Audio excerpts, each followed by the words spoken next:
అధ్యక్ష,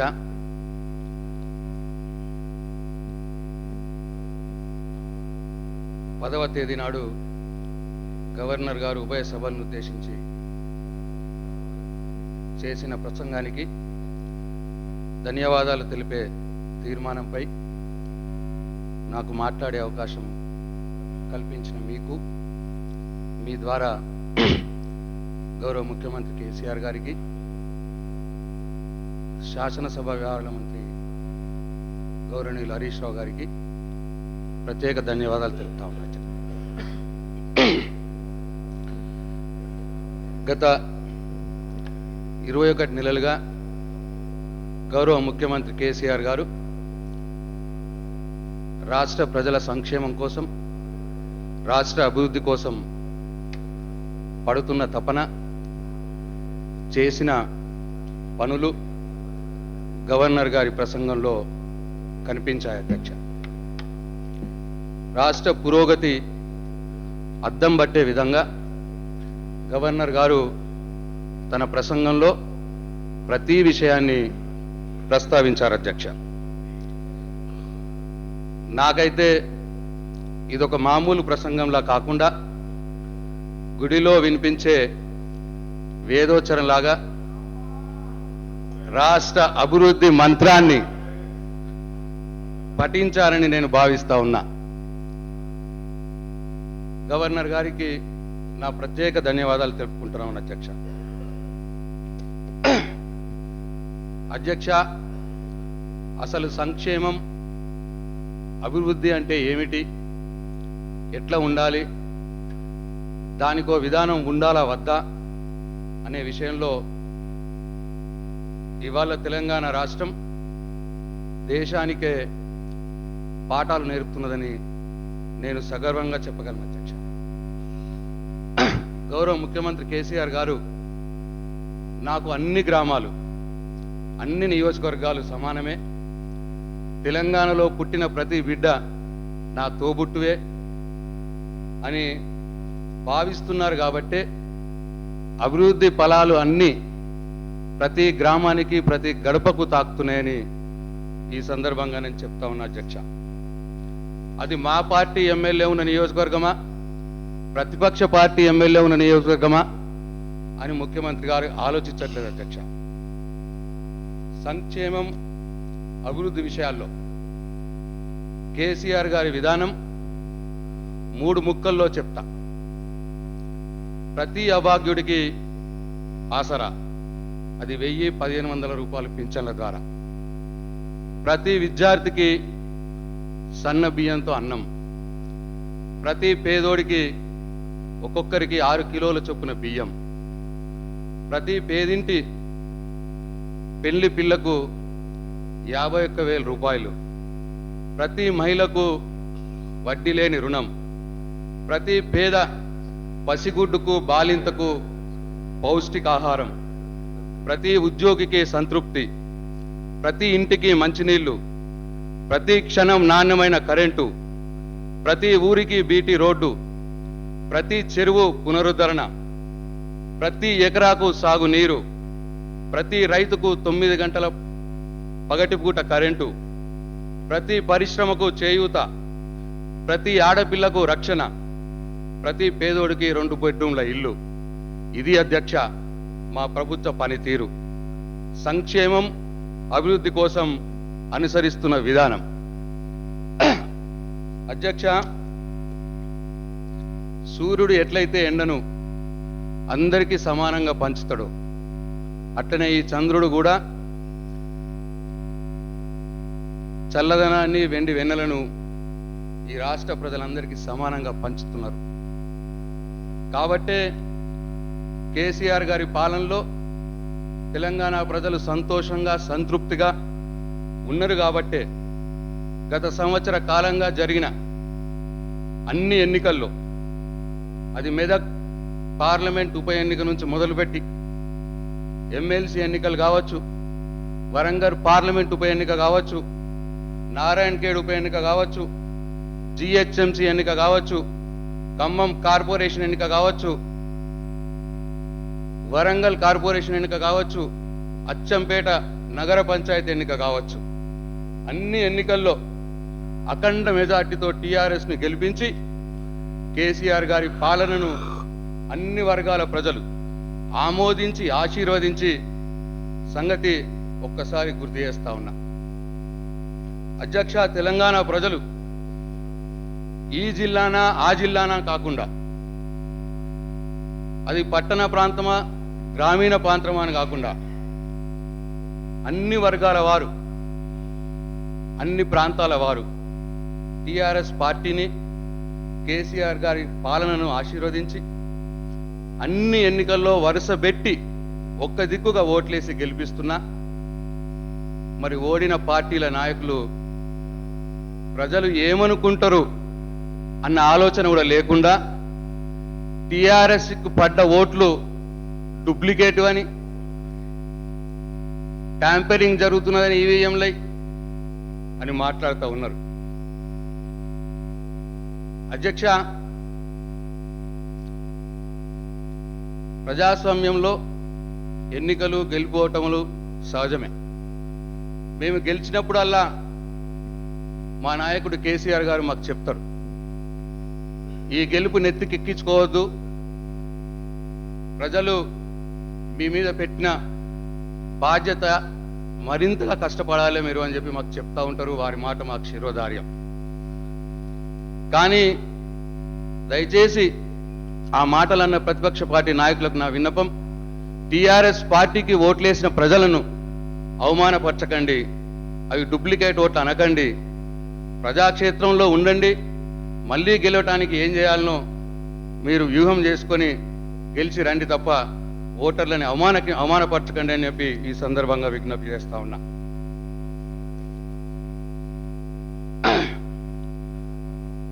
అధ్యక్ష, ఈ సందర్భంగా గవర్నర్ గారు తన ప్రసంగంలో ప్రస్తావించినట్లు కేసీఆర్ గారి నాయకత్వంలో టిఆర్ఎస్ ప్రభుత్వం చేస్తున్న కొన్ని అతి ముఖ్యమైన అభివృద్ధి కార్యక్రమాల గురించి ప్రస్తావించదలుచుకున్నా.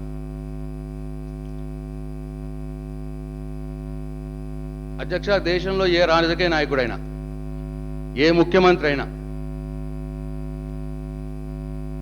ప్రజలకిచ్చిన మాట నిలబెట్టుకోకుంటే నేను వచ్చే ఎన్నికల్లో పోటీ చేయను అని ఎవరైనా అన్నారా ఇప్పటిదాకా? ఎక్కడైనా ఇది జరిగిందా? అంత ధైర్యం ఎవరికన్నా ఉందా? అంత దమ్ము ఎవరికన్నా ఉందా? ఉంది, అది కేసీఆర్ గారికి ఉంది. తన పైన తనకు నమ్మకమే కాకుండా ప్రజలకు మేలు చేయాలన్న దృఢ సంకల్పం ఆయనకు ఉంది. కాబట్టి ఎవరు అడగకున్నా ఆయననే సవాల్ విసురుకున్నారు. 4 సంవత్సరాల లోపట ప్రతి ఇంటికి స్వచ్ఛమైన నీరు ఇవ్వకపోతే నేను మళ్ళీ ఎన్నికల్లో పోటీ చేయను అని చెప్పి సవాల్ విసురుకున్నారు. ఇవాళ కేటీఆర్ గారి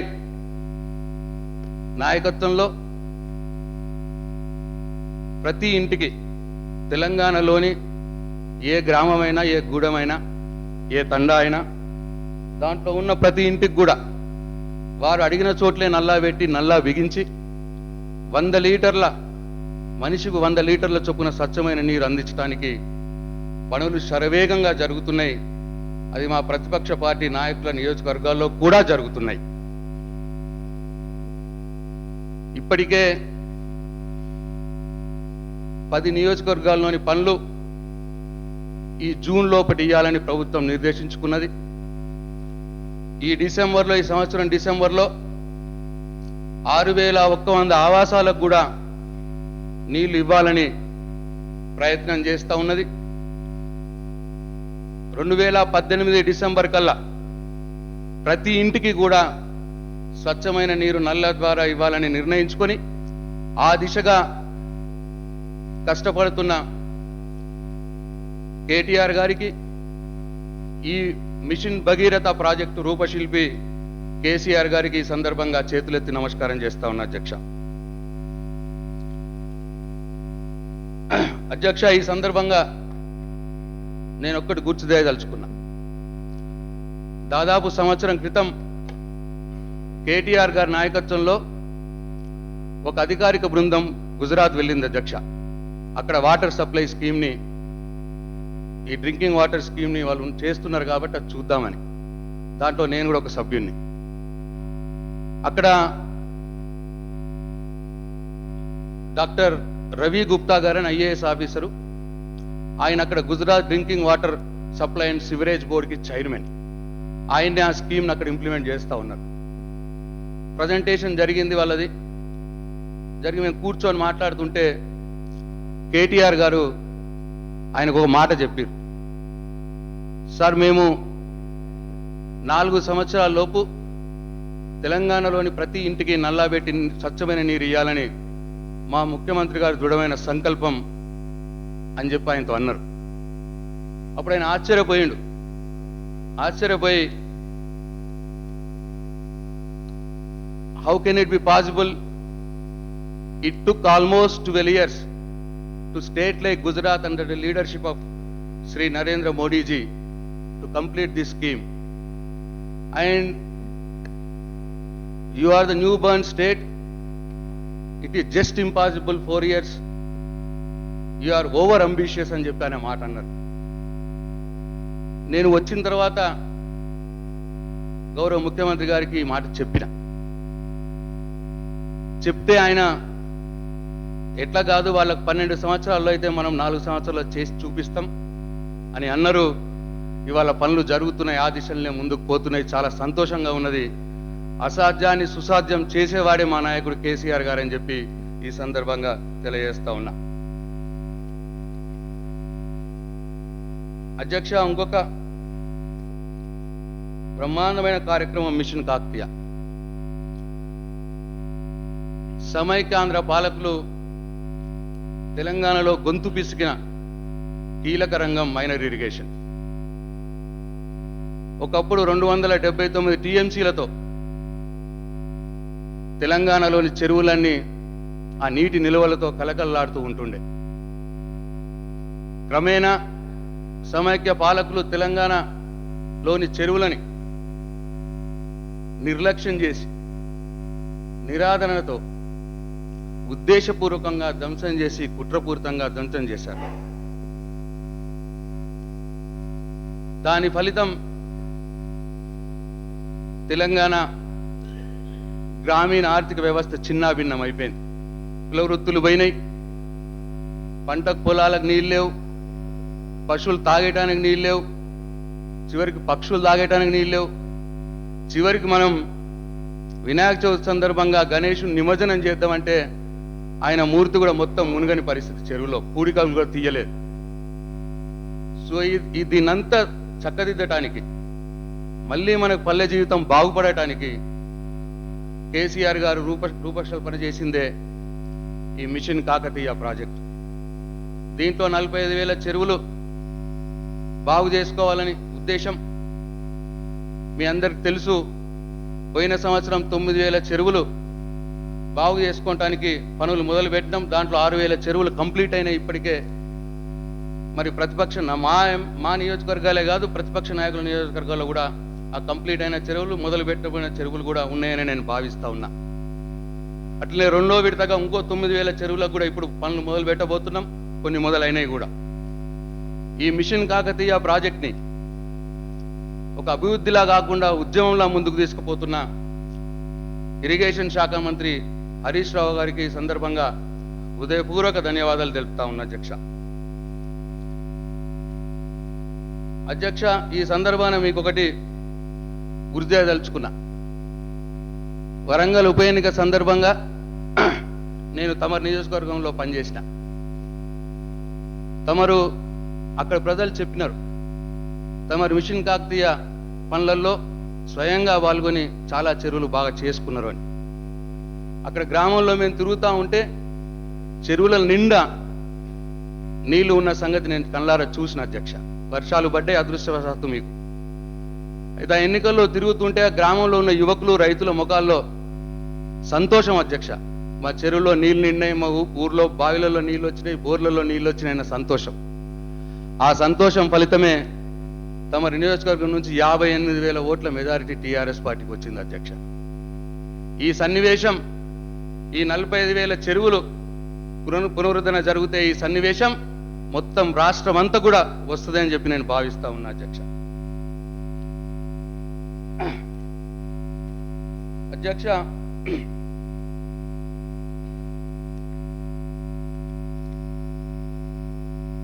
ఇంకొక రంగం విద్యుత్ రంగం అధ్యక్ష. తెలంగాణ రాకముందు ఎన్ని మాటలు అన్నారు అధ్యక్ష? తెలంగాణ వస్తే కరెంట్ ఉండదు, చిమ్మ చీకట్లే ఉంటాయి, చాలా మాటలు అన్నారు అధ్యక్ష. కానీ వచ్చినాక ఏమైంది అధ్యక్ష? తెలంగాణ ప్రభుత్వం వచ్చి 9 నెలల కాలంలోనే గ్రామాలకు పట్టణాలకు 24 గంటలు కరెంటు సరఫరా. అంతకుముందు పవర్ హాలిడేలతో సతమవుతున్న ఇండస్ట్రీస్, పరిశ్రమలకు అన్నిటికి కూడా పవర్ హాలిడేలతో నిమిత్తం లేకుండా కరెంట్ సరఫరా.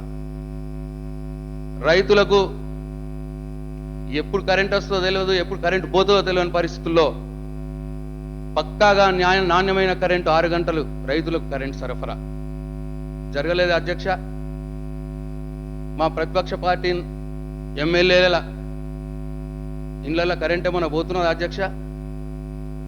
వారి వ్యవసాయ బోర్లల్లో 6 గంటలు కరెంటు వస్తలేదు అధ్యక్ష?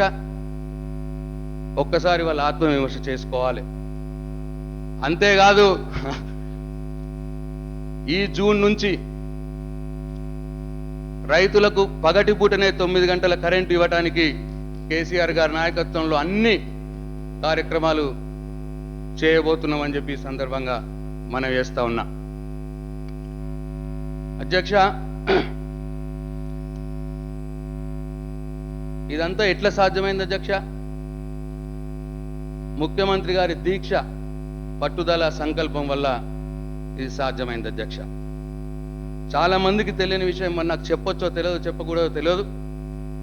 కానీ అధ్యక్ష, నాకు ముఖ్యమంత్రి గారితో సన్నిహితంగా పనిచే అదృష్టం ఆ భగవంతుడు నాకు కల్పించింది అధ్యక్ష, ఆ సౌభాగ్యం. ఈ కరెంటు విషయంలో 1.5 సంవత్సరాల కాలంగా వారు పడుతున్న తపన, వారు చేస్తున్న శ్రమ, వారు ఒక నియమం పెట్టుకున్నారు అధ్యక్ష.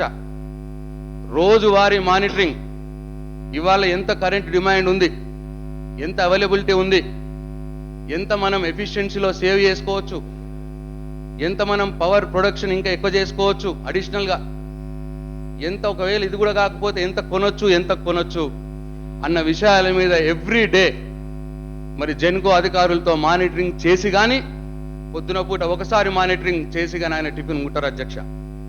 రాత్రి మళ్ళీ ప్రొద్దున మాట్లాడిన దాని మీద సమీక్ష చేసి కానీ రాత్రి భోజనం ముట్టారు అధ్యక్ష.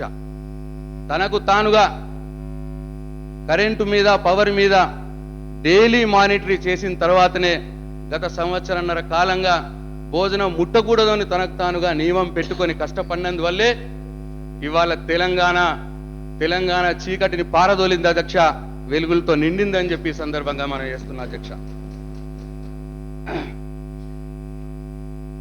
ఏముండే అధ్యక్ష ఇంతకుముందు? ఎండాకాలం వచ్చిందంటే చాలు ఉక్కపోతలు, కరెంటు కోతలు, రైతులు సబ్స్టేషన్ల ముట్టళ్ళు, రాస్తా రోకోలు, మన ఎమ్మెల్యేలు కూడా అసెంబ్లీకి లాంతర్లు పట్టుకొని, ఎండిపోయిన వరికంకులు పట్టుకొని ఈ సన్నివేశాలు చూసినాం అధ్యక్ష. మరి ఇప్పుడు ఈ 1.5 సంవత్సరాల కాలం నుంచి ఆ దృశ్యాలు కనిపిస్తున్నాయా మనకు? లేదే. ఇది తెలంగాణ ప్రభుత్వం, కేసీఆర్ గారి పాలన సాధించిన విజయం అని చెప్పి ఈ సందర్భంగా నేను గట్టిగా చెప్తా ఉన్నా అధ్యక్ష. ప్రశాంత్ రెడ్డి గారు కాస్త సార్ అయిపోయింది.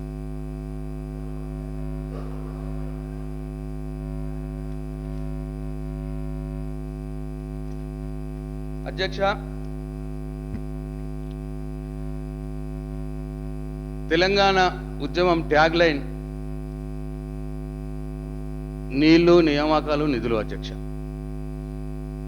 వాటిని సాధించే దిశలోనే 1.5 సంవత్సరాల కాలంగా గౌరవ ముఖ్యమంత్రి కేసీఆర్ గారు శ్రమిస్తున్న సంగతి తెలంగాణ సమాజం గుర్తించింది అధ్యక్ష.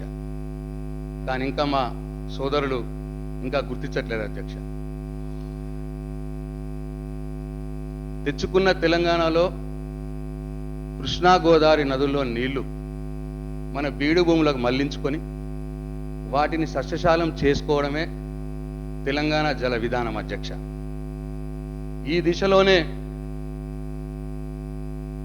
తెలంగాణ ప్రభుత్వం కృష్ణా నదిలో, గోదావరి నదిలో మన వాటాకు దక్కవలసిన సంపూర్ణ నీటిని మిగులు జలాలతో సహా వాటిని సంపూర్ణంగా వినియోగించుకొని మన పంట పొలాల్ని సస్యశ్యామలం చేసుకోవాలన్న ఉద్దేశంతో ఇవాళ రీఇంజనీరింగ్ జరుగుతూ ఉన్నది. ముఖ్యమంత్రి గారు గత సంవత్సర కాలంగా వేల గంటలు దీని మీద ఇరిగేషన్ అధికారులతో, ఇంజనీర్లతో కూర్చొని సమీక్షలు చేసి ఒక రూపుకు వచ్చింది అధ్యక్ష. దాంట్లో భాగంగానే ఇవాళ గోదావరి నది మీద ప్రాణహిత, కాళేశ్వరం, భక్త రామదాసు తదితర ప్రాజెక్టులను చేసుకుంటే మొత్తం ఉత్తర తెలంగాణ మొత్తం సస్యశాలం అవుతుంది అని చెప్పి ఉద్దేశంతో ఈ ప్రభుత్వం ఉన్నది అధ్యక్ష. దక్షిణ తెలంగాణలో కృష్ణా నది మీద పాలమూరు లిఫ్ట్ ఇరిగేషన్, డిండి ప్రాజెక్టులు చేసుకుంటే అక్కడ కూడా దక్షిణ తెలంగాణ బాగుంటుందన్న ఉద్దేశంతో ప్రభుత్వం ఉన్నది అధ్యక్ష. అధ్యక్ష, తెలంగాణ వస్తే నీటి యుద్ధాలు జరుగుతాయి అన్నారు. ఎక్కడ జరిగింది అధ్యక్ష నీటి యుద్ధం? నీటి యుద్ధాలు జరుగుతున్నాయా, ఒప్పందాలు జరుగుతున్నాయా? ఒక్కసారి గమనించుకోవాలి అధ్యక్ష. 40 సంవత్సరాలుగా పరిష్కరింపబడని సమస్య మహారాష్ట్రతో, కేసీఆర్ గారి వ్యూహంతో, దౌత్యంతో, హరీష్ రావు గారి కంటిన్యూస్ పర్సూయెన్స్తో మొన్న ముంబైలో మన గోదావరిపై మన ప్రాజెక్టులకు ముంబై రాష్ట్రాన్ని ఒప్పించడం, ఒక చారిత్రాత్మకమైన ఒప్పందం కూడా చేసుకోవడం జరిగింది అధ్యక్ష. దానికి కూడా ఆరోపణలు, విమర్శలు చేస్తున్నారు అధ్యక్ష. ప్రజలు గమనిస్తున్నారు. మనకు నీళ్లు వస్తాయంటే దాంట్లో కూడా విమర్శలు చేస్తున్నారు అని చెప్పి ప్రజలు గమనిస్తున్నారు, నవ్వుకుంటున్నారు అధ్యక్ష. అధ్యక్ష, ఇక్కడ ఒక ముంబైలో అధ్యక్ష ముఖ్యమంత్రి గారితో నేను కూడా పోయిన అధ్యక్ష. ఒప్పందం జరిగింది. ముఖ్యమంత్రి గారు ముఖం సంతోషంగా ఉండింది. ఇరిగేషన్ ఇంజనీర్లు, సీఎంఓ అధికారులు, మంత్రులు, గౌరవ మంత్రులు ఇంద్రకరణ్ రెడ్డి గారు, జోగురామన్న గారు అందరూ కూడా ఉండ్రి. రాజ్భవన్కి తిరిగి వచ్చినాం అధ్యక్ష. అక్కడ రాజ్భవన్లో లాంజ్లో కూర్చున్నాం. కొద్దిగా వినాలి దయచేసి. కూర్చున్నాము అధ్యక్ష. ఎవరైనా ఏమనుకుంటారు, రాజకీయాల్లో ఉన్నప్పుడు ఒక ఎమ్మెల్యే కావాలనుకుంటాం. ఎమ్మెల్యే అయిన తర్వాత మంత్రి అయితే బాగుండు అనుకుంటాం. మంత్రి అయిన తర్వాత ముఖ్యమంత్రి అయితే బాగుండు అనుకుంటాం. ముఖ్యమంత్రి అయిన తర్వాత ఈ దేశ ప్రధానమంత్రి లేకపోతే రాష్ట్రపతితో కావాలని అనుకుంటాం, సహజం. కానీ ముఖ్యమంత్రి గారు కూర్చున్న తర్వాత, మేమందరం కూర్చున్న తర్వాత సంతోషంతో ఆయన ముఖంలో, కళ్ళల్లో నీళ్ళు తెచ్చుకున్నారు అధ్యక్ష, ఆనంద బాష్పాలు. నా జీవిత ఆశయం తెలంగాణ రాష్ట్రం సిద్ధించడం, సాధించడం. తెలంగాణ రాష్ట్రాన్ని చూసిన నేను ఇక ఇప్పుడు తెలంగాణ పొలాల్లో నీరు వారేది చూసేదానిక ఆ భగవంతుడు నన్ను బతికిస్తే నాకు చాలు ఇక అని చెప్పి మాట అన్నారు అధ్యక్ష.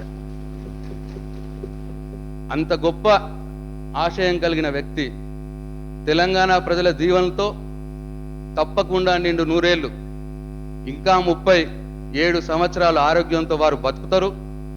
తెలంగాణ బీడు భూముల్లో నీరు పారిస్తారు. ఆ భగవంతుడు తప్పకుండా అనుగ్రహిస్తారు. ఏదో ఒక రోజు వారి దేశానికి నాయకత్వం వహిస్తారు. ఆ స్ఫూర్తిగా నేను భగవంతుని కోరుకుంటా ఉన్నా అధ్యక్ష. అధ్యక్ష, ప్లీజ్ కంక్లూడ్. 5 minutes అధ్యక్ష. 5 minutes అధ్యక్ష. అధ్యక్ష, తెలంగాణ రాకముందు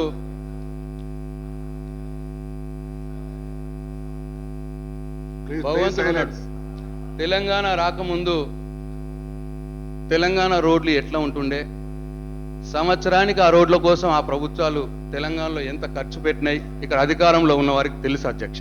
ప్రతిపక్షంలో ఉన్నారు, అప్పుడు అధికారంలో ఉన్నారు. ఏ సంవత్సరం కూడా తెలంగాణలో రోడ్ల కోసం పంచాయతీరాజ్ డిపార్ట్మెంట్లో 300 కోట్ల కంటే ఎక్కువ ఖర్చు పెట్టలే. ఆర్ఎన్బి డిపార్ట్మెంట్లో 500 కోట్ల కంటే ఎక్కువ ఖర్చు పెట్టలే. మొత్తం కలిస్తే 800 కోట్ల కంటే తెలంగాణ ఈ 10 జిల్లాల్లో ఆ రోజు అధికారంలో ఉన్న వాళ్ళు ఖర్చు పెట్టలే. కానీ ఈరోజు ఈ తెలంగాణ ప్రభుత్వం ఒక విధానం తీసుకున్నారు అధ్యక్ష రోడ్ల మీద. అది ప్రతిపక్ష పార్టీల నియోజకవర్గమా అధికార పార్టీ నియోజకవర్గమా అని చూడకుండా 5 సంవత్సరాలు దాటిన ప్రతి బీటీ రోడ్ని రెన్యువల్ చేయడం, ప్రతి గ్రామం నుంచి మండల కేంద్రానికి బస్సు పోవటానికి మంచి బీటీ రోడ్డు ఉండడం, మండల కేంద్రం నుంచి జిల్లాకు డబుల్ బీటీ రోడ్డు, జిల్లా కేంద్రం నుంచి నగరానికి హైదరాబాద్కు 4 లైన్ రోడ్డు ఉండాలని విధానం తీసుకున్నది అధ్యక్ష. ఆ దిశలో పనులు మొదలైనవి, జరుగుతూ ఉన్నాయి. పంచాయతీరాజ్ డిపార్ట్మెంట్ ఈ సంవత్సరమే 3,000 కోట్ల రూపాయలు ఖర్చు పెట్టడం జరిగింది అధ్యక్ష. ఆర్ఎన్బి డిపార్ట్మెంట్ నుంచి 5,000 కోట్లు ఖర్చు పెట్టడం జరిగింది అధ్యక్ష. అంటే దాదాపు 8,000 కోట్లు గత సంవత్సరం రోడ్ల మీద ఈ ప్రభుత్వం ఖర్చు పెట్టింది అధ్యక్ష. అంటే గత ప్రభుత్వాలు చేసిన దానికంటే 10 ఇంతలు ఎక్కువ రోడ్లు కనిపిస్తున్నాయి అధ్యక్ష. ప్రజలకు కనిపిస్తున్నాయి. ప్రజలు చాలా సంతోషంగా ఉన్నారు, ఒక మా ప్రతిపక్ష పార్టీ నాయకులు తప్ప. మరి వారి నియోజకవర్గంలో కూడా రోడ్లు జరుగుతున్నాయి అధ్యక్ష. వాళ్ళ ఆత్మకు తెలుసు. ఒక్కసారి వాళ్ళ ఆత్మవిమర్శ చేసుకోవాలి. 80% రోడ్లు పని ఇప్పటికే పూర్తయింది అధ్యక్ష. కాబట్టి ఈ సందర్భంగా గౌరవ ముఖ్యమంత్రి గారికి హృదయపూర్వక కృతజ్ఞతలు తెలియజేసుకుంటున్నా అధ్యక్ష. అట్లనే హైదరాబాద్లో ట్రాఫిక్ కంజెషన్, ట్రాఫిక్ ఎక్కువ ఉంటున్నది కాబట్టి హైదరాబాద్లో కూడా స్ట్రాటజిక్ రోడ్ డెవలప్మెంట్ ప్రోగ్రాం కింద సిగ్నల్ ఫ్రీ జోన్గా మల్టీ ఫ్లైఓవర్స్ ఏర్పాటు చేసుకోవాలి. మరి దానికోసం ఆల్రెడీ 2,200 కోట్లతో పనులు కూడా మొదలు పెట్టడం జరిగింది.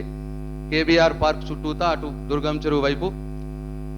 అట్లనే అధ్యక్ష, హైదరాబాద్ నగరం నుంచి నల్గొండ వైపు వెళ్లే దారి రద్దీగా ఉంటుంది. ఎల్బీ నగర్ నుంచి రింగ్ రోడ్ మట్టుకు ఒక స్కైవే ఏర్పాటు చేసుకోవాలని, అట్లనే వరంగల్ వైపు ఉప్పల్ నుంచి రింగ్ రోడ్ మట్టుకు ఒక స్కైవే, అట్లనే కరీంనగర్ వైపు పికెట్ నుంచి రింగ్ రోడ్ దానికి ఒక స్కైవే, సుచిత్ర నుంచి రింగ్ రోడ్ దానికి ఒక స్కైవే, ఇట్లా 4 స్కైవేలు ఏర్పాటు చేసుకుంటే చుట్టూ జిల్లాల నుంచి వచ్చే రద్దీని తట్టుకోగలుగుతున్న ఉద్దేశంతో అది కూడా ఈ ప్రభుత్వం సంకల్పించింది అధ్యక్ష.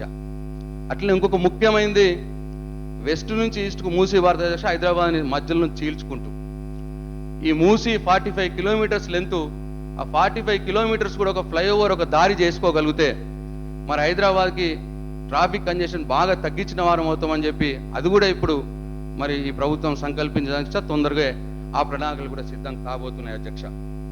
ఈ రకంగా రోడ్ల కోసం, ఇన్ఫ్రాస్ట్రక్చర్ కోసం కూడా ప్రభుత్వం సిద్ధశక్తితో ఉన్నది. ఒక్కరు వ్యవసాయం అధ్యక్ష, ముఖ్యమంత్రి గారు స్వయాన వ్యవసాయదారుడు. ఆయన చూపు ఎప్పుడు కూడా వ్యవసాయం వైపే ఉంటుంది.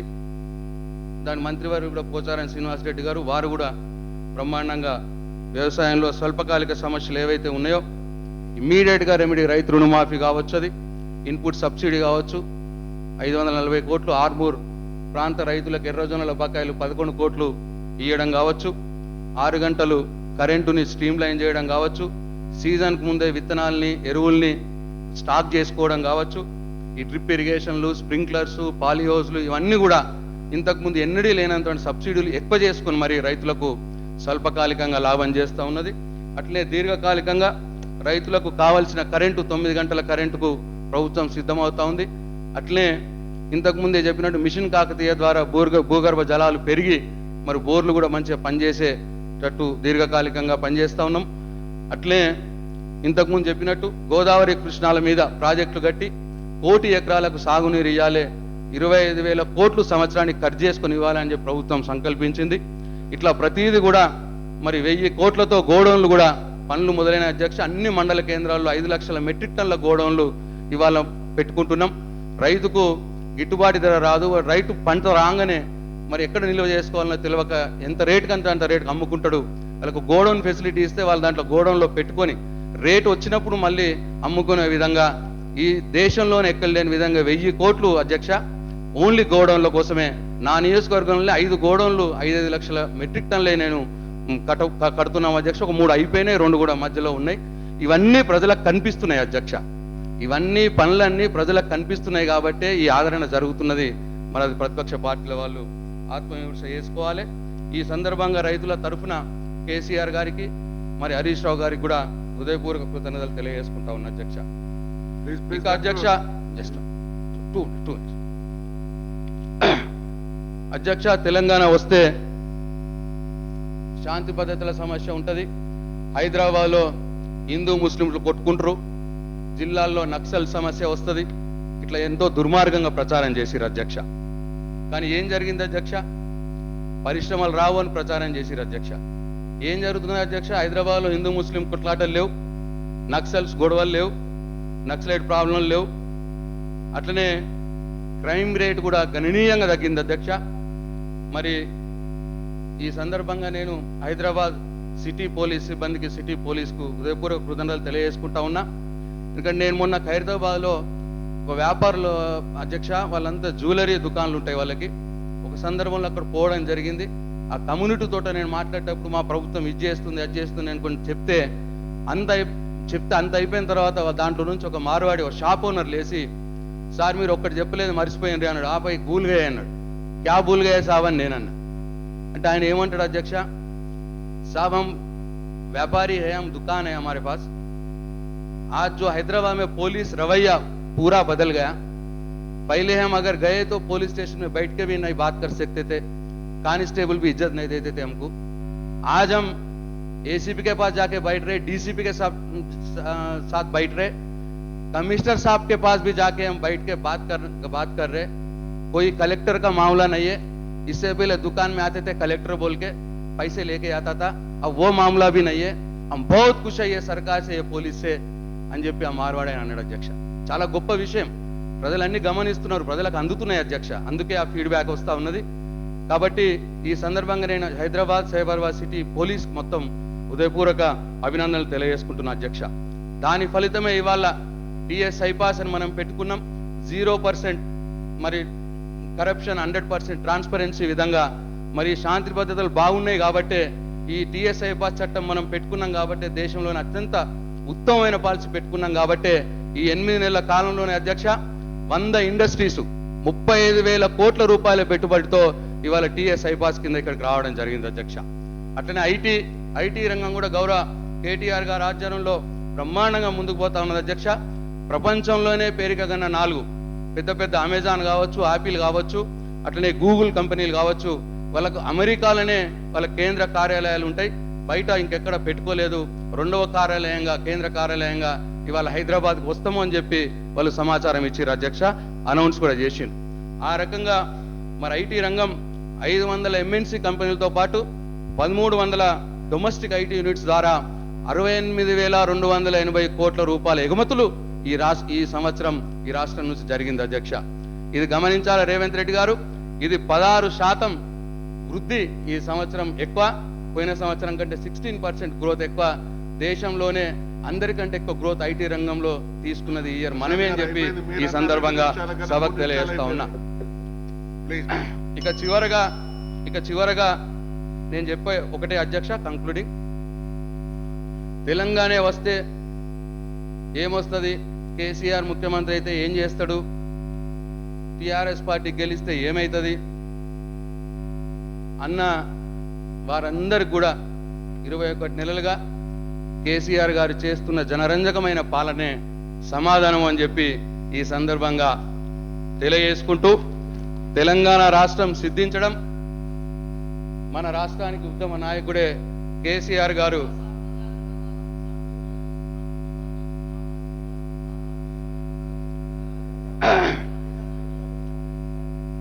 ఉద్యమం పడడం తెలంగాణ చరిత్రలో ఇదొక సువర్ణ అధ్యాయంగా నేను భావిస్తా ఉన్నా అధ్యక్ష. ఈ చరిత్రలో నేను భాగమైనందుకు నేను ధన్యుణ్ణి అని చెప్పి ప్రగాఢంగా విశ్వసిస్తూ మరొకసారి గవర్నర్ గారికి హృదయపూర్వక ధన్యవాదాలు తెలియజేసుకుంటూ సెలవు తీసుకుంటున్నా. జై తెలంగాణ. డాక్టర్ చిన్నారెడ్డి గారు.